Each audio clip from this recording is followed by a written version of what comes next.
can make South Cotabato truly angat sa lahat. Thank you.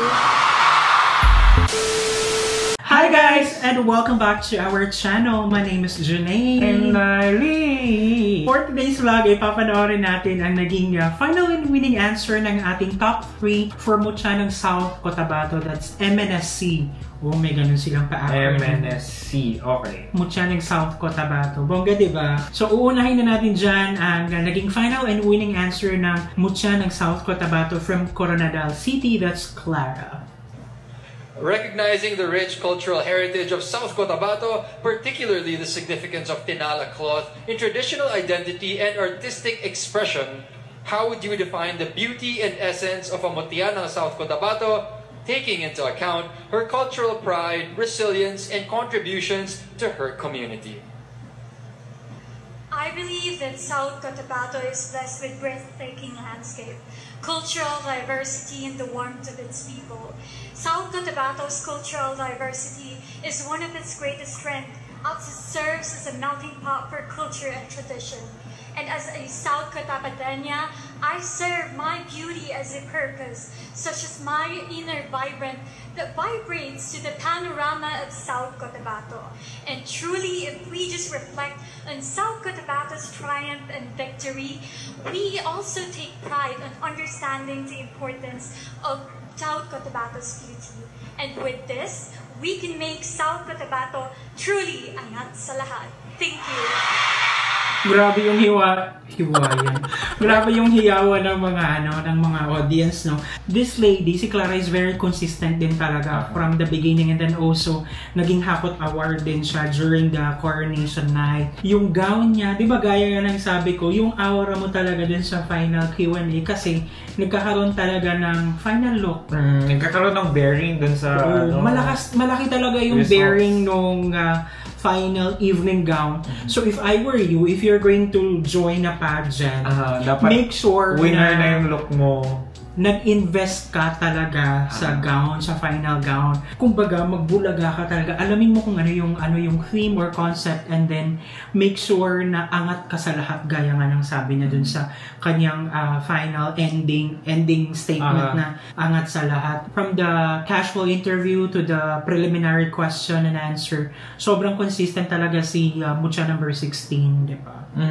Sa akin naman, ang napapansin ko dun sa sagot niya, actually, hindi siya ma-technical, kundi it's a little bit of poetic and charismatic. Kaya siguro nakakot niya din yung crowd kasi maraming sumigaw din sa sagot and niya. Na-impress niya yung judges or yung panel.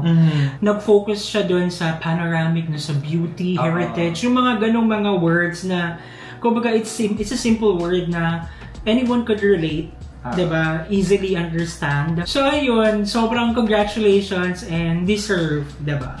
So panoorin naman natin ang naging sagot ng kanyang first runner-up, that's Hazel Jane Anating from Municipality of Pulumulo. Recognizing the rich cultural heritage of South Cotabato, particularly the significance of Tinala cloth in traditional identity and artistic expression, how would you define the beauty and essence of a Mutya ng South Cotabato, taking into account her cultural pride, resilience, and contributions to her community?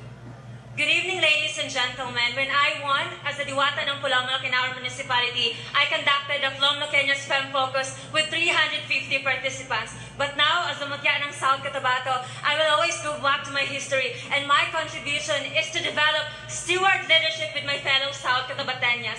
I want to capitalize my skills, my experiences, and my credentials to build them as a better South Cotabateña, because it is not just about the plethora of changes in our province, but it is about the Mutya ng South Cotabato's crescendo of legacy. Thank you. Grabe. Wala akong masabi dun sa mga plethora and mga crescendo of legacy, mga gano'n. Anyhow, I think mas nangibabaw kasi yung sagot ni winner, no, from Coronadal, because as simple as starting from appreciating the beauty of what we have, and also it comes with respecting the heritage, the culture. From inside perspective versus yung outside perspective going in, parang ganun. Tsaka medyo, tawag dito, although maganda rin naman yung sagot niya, pero medyo a bit rush. Kasi sobrang nagmamadali siya. So sometimes, nawawalan na ng grace yung ano. Yun lang din siguro yung kulang in comparison to dun sa... Pero anyhow, kung feeling ko kung wala yung si Miss or Mucha ng Coronadal, number 16, so yung mananalo. Kudos ulit dun sa ating mga judges for meticulously choosing the right queen to represent the local pageant. So na ganyan din ang national pageants, no? Like, I mean, putting the right girls on the right spot talaga. So, napansin mo na naman yung, sabi ko, yung sa gown. Mas angat pa rin yung kay Coronadal, diba? Na mas queenly, mas may dating. Yung sa kanya naman... Sige, sulat natin niya sa libro. So, tumungo na tayo sa naging sagot ng ating second runner-up from Tampakan, South Cotabato. That's Chantel Pexon. Recognizing the rich cultural heritage of South Cotabato, particularly the significance of Tinala cloth in traditional identity and artistic expression, how would you define the beauty and essence of a Mutianang South Cotabato, taking into account her cultural pride, resilience, and contributions to her community? Hiningi niya talaga yung, yung question sheet. A true Mutianang South Cotabato is a woman who leads as an example to her fellow South Cotabateños that every dream is possible, but through hard work, through commitment, and through perseverance. And as a student nurse, I believe that I'm still in the process of weaving my dreams to become a professional license someday. And if I were to have an ultimate goal for South Cotabato to showcase its cultural heritage, not just for our whole country to see, but for the whole universe. With that being said, I want to bring South Cotabato in the stage of Miss Universe, because it's high time that the empowered South Cotabateña show the best of South Cotabato. I think kasi siya imot siya ng South Cotabato, hindi naman siya Miss Universe Philippines South Cotabato, Miss Universe Philippines Jensen, parang ganun yung kaya medyo naging off topic, and hindi niya talaga natumbok, medyo nagpaligoy-ligoy sa, and to be fair sa ibang candidates nung top 6, feeling ko mas may deserving pa kaysa sa kanya na pumasok kung pagbabasehan natin yung sagot ng lahat ng top 6 nila 4 to 9. Kasi nagkaroon sila ng questions and question and like answer. Like a preliminary question and answer. Pero siguro tiningnan nila yung overall na impact nung candidate. Pero may mas magaling pa sana kung may mas nabigyan pa siguro ng chance na ibang pero maganda si ate. Oo, may talaga siya, may future siya sa pageantry. Push niya lang yung pangarap niya na may pumondo sa kanya or pondohan siya para ma-represent niya yung South Cotabato sa Miss Universe Philippines, and then with a little bit of discipline, like making your body more toned, mas toned pa siya, kasi alam naman natin talaga yung kung ano yung bardagulan. Pero at least, kung yun talaga yung target niya, it's a high time para magparinig sa magpa-franchise ng MUPH sa South Cotabato. Diba?